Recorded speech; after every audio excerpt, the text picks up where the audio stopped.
Subscribe कीजिए the perfect classes channel को और बेल आइकन को दबाइए लेटेस्ट वीडियो सबसे पहले देखने के लिए। Hello student, the perfect classes में आप सभी का स्वागत है। सभी बच्चों का स्वागत है। तो आज बच्चों हम एनसीईआरटी का लेसन 1 लेकर आए हैं। 9th क्लास के बच्चों के लिए है ये, क्योंकि ये 9th क्लास की बुक है आपकी एनसीईआरटी की। इसका चैप्टर नंबर 1 पढ़ने वाले हैं आज हम। ठीक है, तो मैं स्टार्ट करती हूँ। चैप्टर है भारत, आकार और स्थिति। तो भारत की आकार और स्थिति के बारे में पढ़ेंगे बच्चों। ठीक है, जो इम्पोर्टेंट्स है वो मैंने हाईलाइट कर दिया है, येलो कलर से आपको दिख रहा है हाईलाइट हुआ हुआ। और पढ़ाऊंगी मैं आपको पूरा चैप्टर। ठीक है, जो इम्पोर्टेंट है उसे अच्छे से समझेंगे। तो स्टार्ट करते हैं। भारत विश्व की प्राचीनतम संस्कृतियों में से एक है। मतलब हमारे विश्व में बहुत सारी प्राचीन संस्कृतियाँ रही हैं, उनमें से एक भारत की संस्कृति है। पिछले 5 दशकों में भारत ने सामाजिक आर्थिक रूप से बहुमुखी उन्नति की है। मतलब बच्चों, चाहे सामाजिक क्षेत्र की बात हो या आर्थिक क्षेत्र की बात हो, भारत ने बहुत अधिक तरक्की की है। ठीक है, पिछले 5 दशकों की बात हो रही है, मतलब पिछले 50 साल के अंदर। ठीक है, 5 दशक, एक दशक में 10 साल होते हैं, तो पिछले 50 सालों की बात हो रही है ये। कृषि, उद्योग, तकनीकी और सर्वांगीण आर्थिक विकास में अद्भुत प्रगति हुई है। अब कोई भी क्षेत्र हो, चाहे वो कृषि का हो, ठीक है, उद्योग का हो या तकनीकी का, इन सभी क्षेत्रों में बहुत अधिक प्रगति की है भारत ने। भारत का विश्व इतिहास में भी महत्वपूर्ण योगदान रहा है। जो विश्व का इतिहास है उसमें बहुत महत्वपूर्ण योगदान है भारत का। ठीक है, स्थिति के बारे में पढ़ते हैं, बहुत इंपॉर्टेंट है। तो आप अच्छे से समझेंगे बच्चों स्थिति के बारे में क्या दिया हुआ है।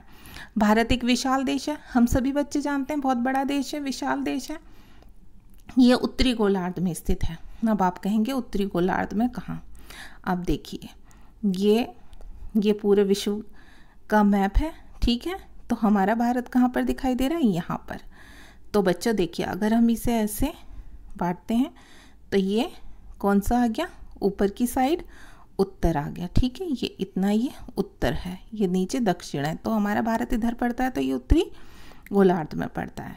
वैसा अगर हम इसकी पोजीशन देखें तो ये उत्तर पूर्व की साइड है थोड़ा। ठीक है, तो ये उत्तरी गोलार्ध में स्थित है और इसका मुख्य भाग, ठीक है, अब इसका भाग देखना है कहाँ से कहाँ तक है। 8 डिग्री 4 अंश उत्तर से लेकर 37 डिग्री 6 अंश उत्तर अक्षांश तक तथा 68 डिग्री 7 अंश पूर्व से 97 डिग्री 25 अंश पूर्व देशांतर तक है। तो ये बच्चा इसका भाग दिखाया हुआ है, कहाँ से कहाँ तक की बात हो रही है। इंडिया के मैप के थ्रू ही हम देखेंगे। देखिए, ये लिखा हुआ, आपको मैप भी दिया हुआ है आपके चैप्टर में। 8 डिग्री 4 इस पॉइंट से अगर हम स्टार्ट करते हैं, बिल्कुल ये नीचे से यहाँ से लेकर यहाँ तक, इसकी लेंथ की बात हो रही है, यहाँ तक 37 डिग्री 6। और अगर हम इसकी विड्थ की बात करते हैं, इसकी चौड़ाई, तो देखिए यहाँ से 68 डिग्री 7 और यहाँ तक 97 डिग्री 25। ठीक है, गुजरात से अरुणाचल प्रदेश तक, जम्मू कश्मीर से कन्याकुमारी तक, ये इसका पूरा भाग दिया हुआ है कि इतना इतना यहाँ इतने अंश पर है ये। अच्छा, अब आगे देखते हैं बच्चों हम। अब देखिए, कर्क रेखा 23.5 अंश उत्तर में देश को 23 डिग्री 30 अंश दिया हुआ है ना, उत्तर में देश को लगभग 2 बराबर भागों में बांटती है। मुख्य भूभाग के दक्षिण पूर्व में अंडमान और निकोबार द्वीप समूह और बंगाल की खाड़ी में तथा दक्षिण पश्चिम में लक्षद्वीप द्वीप समूह अरब सागर में स्थित है। अब मैं ये समझाती हूँ आपको, मैप के थ्रू ही हम समझेंगे तो आपको और अच्छे से क्लियर हो जाएगा। देखिए, कौन सी रेखा?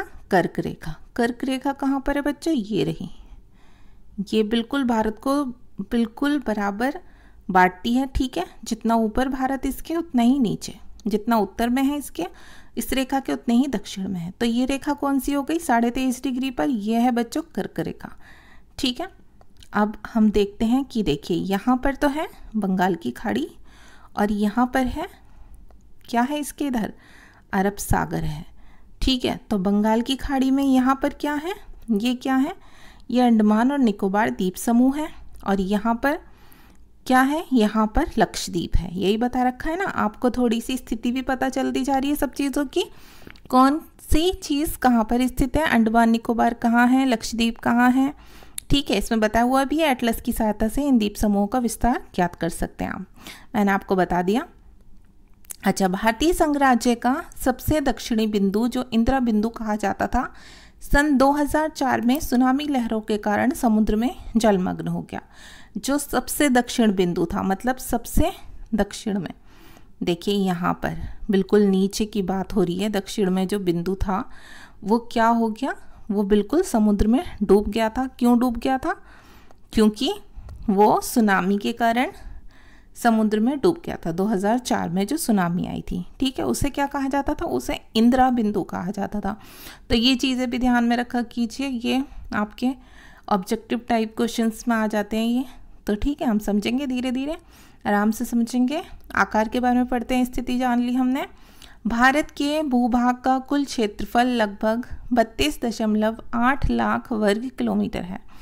कितना है बच्चों? 32.8 लाख किलोमीटर। ठीक है, ये बहुत इंपॉर्टेंट क्वेश्चन है, आपके आ सकता है एग्जाम में। भारत का क्षेत्रफल विश्व के कुल क्षेत्रफल का कितना है? तो इसका आंसर क्या होगा? भारत का क्षेत्रफल विश्व के कुल क्षेत्रफल का, कुल भौगोलिक क्षेत्रफल का 2.4% है। मतलब पूरे विश्व का 2.4% हिस्सा हमारे भारत में है। ठीक है, अब आगे देखते हैं। भारत विश्व का 7वां बड़ा देश है। अगर क्षेत्रफल की बात होती है तो उस हिसाब से 7वें नंबर पर भारत आता है सबसे पहले, और फिर सेकंड नंबर पर कौन सा आता है वो भी हम आपसे भी डिस्कस करेंगे। ठीक है, देखिए यहाँ पर दिखाया हुआ है, रूस जो है बुक में ही आपके पहले नंबर पर आता है, कनाडा दूसरे पर, तीसरे नंबर पर संयुक्त राज्य अमेरिका। कितना क्षेत्रफल है इनका, ये यहाँ दिया हुआ है। चीन का 9.60, ब्राज़ील का 8.51, ऑस्ट्रेलिया का 7.21, फिर भारत का है 3.28। ठीक है, इतना वर्ग किलोमीटर क्षेत्रफल है इसका। अब देखिए इतने लाख वर्ग किलोमीटर है। अब आगे देख लेते हैं हम।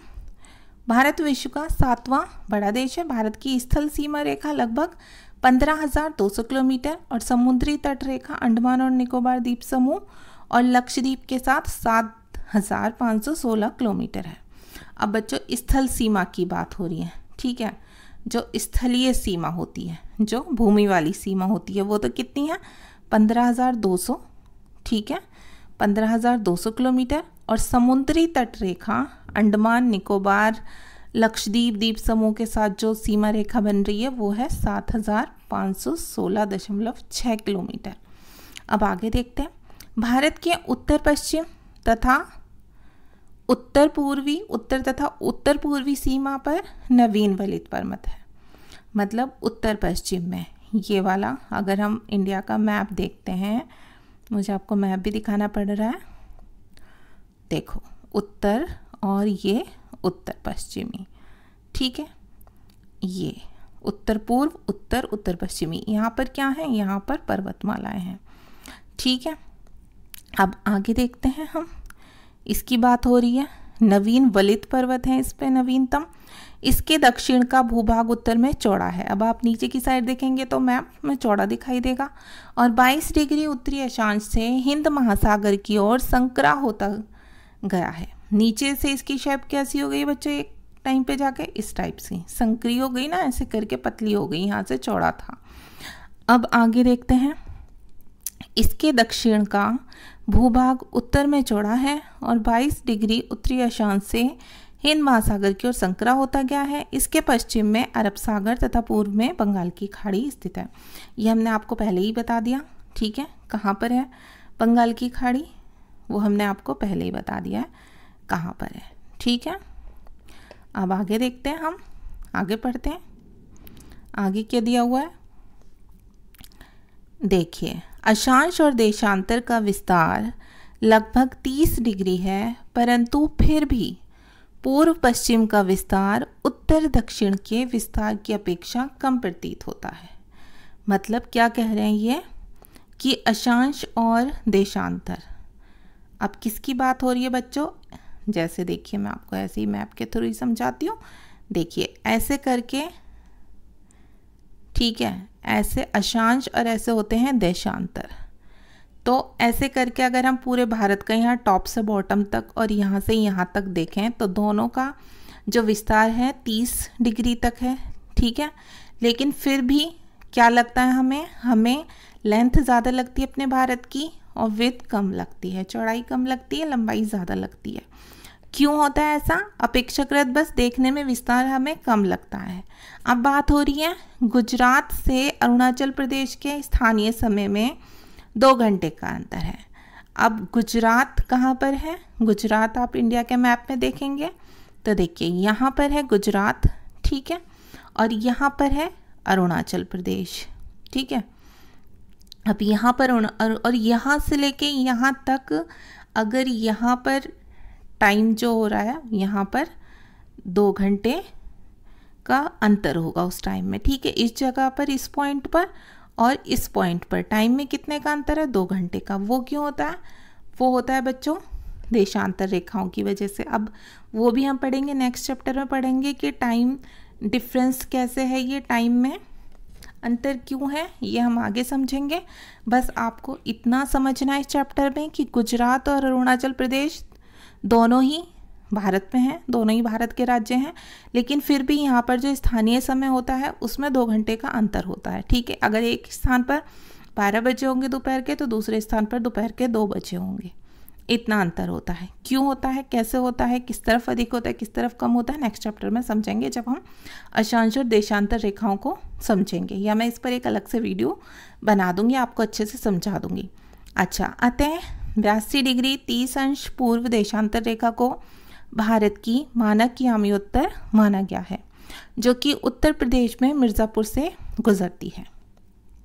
मानक यामियोत्तर बोलते हैं बच्चों एक रेखा ऐसी मान ली जाती है जिसके अकॉर्डिंग बिल्कुल उसी के अकॉर्डिंग टाइम को मापा जाता है, इस तरफ भी इस तरफ भी, ठीक है। जो यहाँ पर टाइम हो रहा होगा उसको हम बिल्कुल मानक समय मान लेते हैं, ठीक है। और जैसे जैसे देशांतरों में डिफरेंस आता रहता है, समय में भी अंतर आता रहता है, तो ये भी हम समझेंगे। लेकिन आपको इसमें इतना ध्यान रखना है कि जो रेखा है एक देशांतर रेखा, वो कहाँ से, जो यूपी है उत्तर प्रदेश भारत का राज्य है, उसमें एक जगह है मिर्ज़ापुर, वहाँ से गुजरती है और वहाँ पर वो 82 डिग्री 30 अंश से वो देशांतर रेखा गुजरती है, जिसे भारत की मानक यामियोत्तर माना गया है, ठीक है। अक्षांश का प्रभाव दक्षिण से उत्तर की ओर दिन और रात की अवधि पर पड़ता है। अक्षांश का प्रभाव दक्षिण से उत्तर की ओर, जैसे जैसे हम दक्षिण से उत्तर की ओर जाएंगे यहाँ पर अक्षांश का प्रभाव पड़ेगा, जैसे जैसे हम पूर्व से पश्चिम की ओर जाएंगे ऐसे ऐसे किसका प्रभाव पड़ेगा? देशांतर में अंतर होगा तो समय का प्रभाव पड़ेगा। इस पर एक वीडियो बनाएंगे तब अच्छे से समझेंगे आप लोग, ठीक है। अब आगे देखते हैं हम भारत तथा विश्व, ठीक है। भारत तथा विश्व के बारे में समझेंगे, तो देख लेते हैं भारत तथा विश्व के बारे में। ये जो इम्पोर्टेंट था, हाईलाइट था, अब आगे समझते हैं। भारत तथा विश्व, भारतीय भूखंड एशिया महाद्वीप के पूर्व और पश्चिम के मध्य में स्थित है, ठीक है। एशिया जो महाद्वीप है उसके पूर्व और पश्चिम के बीच में स्थित है, बिल्कुल। भारतीय भूभाग एशिया महाद्वीप का दक्षिणी विस्तार है। हिंद महासागर जो कि पश्चिम में यूरोपीय देशों और पूर्वी एशियाई देशों को मिलाता है, भारत को केंद्रीय स्थिति प्रदान करता है। केंद्रीय स्थिति इसलिए प्रदान करता है क्योंकि वो मिलाता है, उसके बीच में स्थित है। देखिए दक्षिण का पठार हिंद महासागर के शीर्षवर्त में फैला हुआ है। हिंद महासागर का कहाँ? शीर्षवर्त में, मतलब उसके ऊपर, बिल्कुल ऊपर की ओर। और पश्चिम एशिया, अफ्रीका और यूरोप के देशों के साथ साथ पूर्व एशिया के देशों से भी पूर्वी तट के माध्यम से निकटतम संबंध बनाए हुए। ये स्थितियों के बारे में बताया जा रहा है बच्चों, ठीक है। अब आगे हम देखते हैं। हिंद महासागर में किसी भी देश की तटीय सीमा भारत जैसी नहीं है। भारत की इसी महत्वपूर्ण स्थिति के कारण एक महासागर का नाम इसके नाम पर रखा गया है, इसका नाम है हिंद महासागर, ठीक है। ये हमारा भारत है, इसके नीचे यहाँ पर हिंद महासागर स्थित है, ठीक है।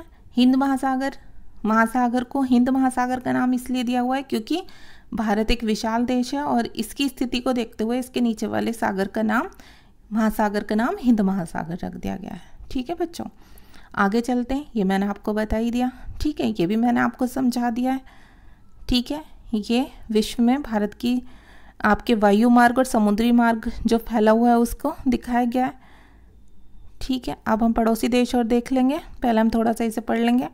भारत का विश्व के देशों के साथ संपर्क युगों पुराना है, परंतु ये संबंध समुद्री जलमार्गों की अपेक्षा भूभागों से होकर था। मतलब पहले जो संबंध था, बहुत पहले तो ज़मीन से ही आते थे। ठीक है, ज़मीन से ही एक दूसरे देशों में आ जाता था और समुद्री जलमार्गों से कम था, समुद्री रास्ते से कम था। उत्तरी पर्वतों के जो दर्रे थे वहाँ से अनेक यात्री प्राचीन काल में भारत आए। मतलब भारत के उत्तर की बात हो रही है, जो पहाड़ी इलाका है वहाँ से अधिक लोग आए, जबकि समुद्री मार्ग बहुत समय तक ज्ञात नहीं थे। समुद्री मार्ग जो थे उन्हें लोग जानते नहीं थे। इन मार्गों से प्राचीन समय से विचारों और वस्तुओं का आदान प्रदान होता रहा। भारत का पश्चिम मध्य और पूर्वी एशिया तथा दक्षिण एशिया के पड़ोसी देशों के साथ एक अद्भुत संपर्क रहा है। कहाँ कहाँ रहा है? पश्चिम मध्य, पूर्वी एशिया, दक्षिणी एशिया, मतलब ये सब पड़ोसी देशों की बात हो रही है। ठीक है, इसी प्रकार उपनिषदों में जो उपनिषद हैं उनके विचार, रामायण तथा पंचतंत्र की कहानियाँ, भारतीय अंक एवं दशमलव प्रणाली आदि संसार के विभिन्न भागों तक पहुँच सके। जो यहाँ के विचार हैं उपनिषदों के, वो बाहर तक पहुँच सके, क्योंकि वहाँ के यात्री यहाँ आया करते थे और यहाँ के विचार अपने साथ ले जाते थे। भारत की बातें, यहाँ की जो कहानियाँ थीं, ठीक है, रामायण में जो लिखा हुआ है वो सब विचार, उपनिषदों के विचार यहाँ से बाहर गए यात्रियों के द्वारा। मसाले, मलमल आदि कपड़े तथा व्यापार के अन्य सामान भारत से विभिन्न देशों को ले जाए जाते थे। इसके विपरीत यूनानी स्थापत्य कला तथा पश्चिम एशिया की वास्तुकला के प्रतीक मीनारों तथा गुंबदों का प्रभाव हमारे देश के विभिन्न भागों में देखा गया। और हमारे यहाँ भी क्या हुआ बच्चों कि जो यूनानी स्थापत्य कला थी, यूनान की स्थापत्य कला थी, और जो पश्चिम एशिया की वास्तुकला थी, वहाँ से जो लोग आए उनसे सीखा, या हमने वहाँ यात्रा की पुराने समय में, हमारे भारतीयों ने, और वहाँ पर जो प्रतीक होते थे, उनकी जो मीनारें होती थी या गुंबद होती थी, उसका क्या प्रभाव, उसका प्रभाव इंडिया में देखा गया। यहाँ पे ऐसी गुंबद बनाई गई, ऐसी मीनार बनाई गई। ठीक है, अब लास्ट हम ये और पढ़ लेते हैं भारत के पड़ोसी देश। भारत के जो पड़ोसी देश हैं वो सभी बच्चे जानते हैं, लेकिन हम पढ़ लेंगे। भारत का दक्षिण एशिया में एक महत्वपूर्ण स्थान है।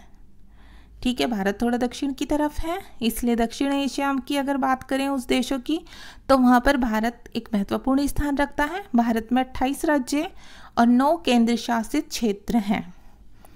ठीक है बच्चों, अब देखिए भारत की भूमि की सीमाएं उत्तर पश्चिम में किससे मिलती हैं? पाकिस्तान से और अफगानिस्तान के साथ उत्तर पश्चिमी, अगर हम इस वाले इलाके की बात करें। ठीक है, अच्छा अब आगे उत्तर में अगर बिल्कुल टॉप की बात करें, ये वाला जो क्षेत्र उत्तर में, ये वाला, ये चीन के साथ। ठीक है, उत्तर में चीन के साथ और नेपाल और भूटान के साथ, तथा पूर्व में म्यांमार व बांग्लादेश के साथ। ठीक है, और आगे दक्षिण में समुद्र पार हमारे पड़ोसी 2 द्वीप समुद्र राष्ट्र श्रीलंका और मालदीव हैं। अब मैं आपको अच्छे से समझाती हूँ, पहले एक लाइन और समझ लें। भारत और श्रीलंका के बीच में छोटा समुद्री रास्ता पाक जल संधि तथा मन्नार की खाड़ी है। मालदीव लक्षद्वीप समूह के दक्षिण में स्थित है। अब हम अपने पड़ोसी देशों को देखते हैं बच्चों। देखिए भारत का मैप देखते हैं, उत्तर पश्चिम है ये, यहाँ पर तो पाकिस्तान है और अफगानिस्तान है। अफगानिस्तान का बॉर्डर हमारे साथ यहाँ से थोड़ा सा लगता है। ठीक है, और यहाँ पूरा ये बॉर्डर जो है ये पाकिस्तान के साथ लगता है। तो 2 तो ये हो गए, पहला पाकिस्तान, दूसरा अफगानिस्तान, 2 पड़ोसी देश तो ये हो गए। तीसरा देखिए इतना सारा बॉर्डर हमारा किसके साथ लग रहा है? चीन के साथ। ठीक है, नेपाल के साथ लग रहा है यहाँ से बॉर्डर, चौथा नेपाल हो गया।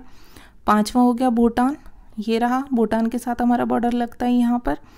6ठा हो गया बच्चों ये बांग्लादेश। ठीक है, बांग्लादेश, और यहाँ पर हमारी ये सीमा जो लगती है ये म्यांमार के साथ भी लगती है। ठीक है, तो ये म्यांमार हो गया। अब यहाँ पर हम देखते हैं यहाँ किसके साथ लगता है? श्रीलंका के साथ। ये जो है ये बीच में ये मन्नार की खाड़ी है। ठीक है, और यहाँ पर एक चीज़ और देखने वाली है, क्वेश्चन आ जाता है कि अंडमान निकोबार द्वीप समूह कहाँ है? तो देखिए ये रहा, ये जो बने हुए ना छोटे छोटे से ये पॉइंट्स, ये द्वीप बने हुए हैं, ये अंडमान और निकोबार द्वीप समूह है। ठीक है, अब देखिए लक्षद्वीप कहाँ है, लक्षद्वीप ये छोटे छोटे सब पॉइंट्स हैं, ये लक्षद्वीप है, भारत में ही लगता है ये भी। और इसके नीचे ये एक और हमारा पड़ोसी देश है 9वें नंबर पर, जो लक्षद्वीप के बिल्कुल ठीक नीचे है, और ये मालदीव है। तो ये हमने सारे पड़ोसी देश अच्छे से पढ़ लिए।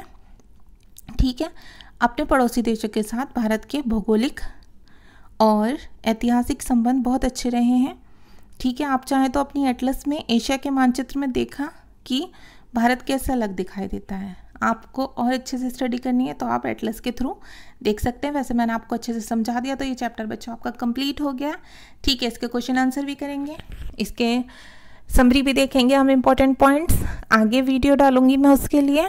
तो अगर आपको मेरी वीडियो अच्छी लगी है तो प्लीज़ बच्चों लाइक कर दीजिए, शेयर कर दीजिए अपने दोस्तों के साथ, और हमारे चैनल को सब्सक्राइब कीजिए।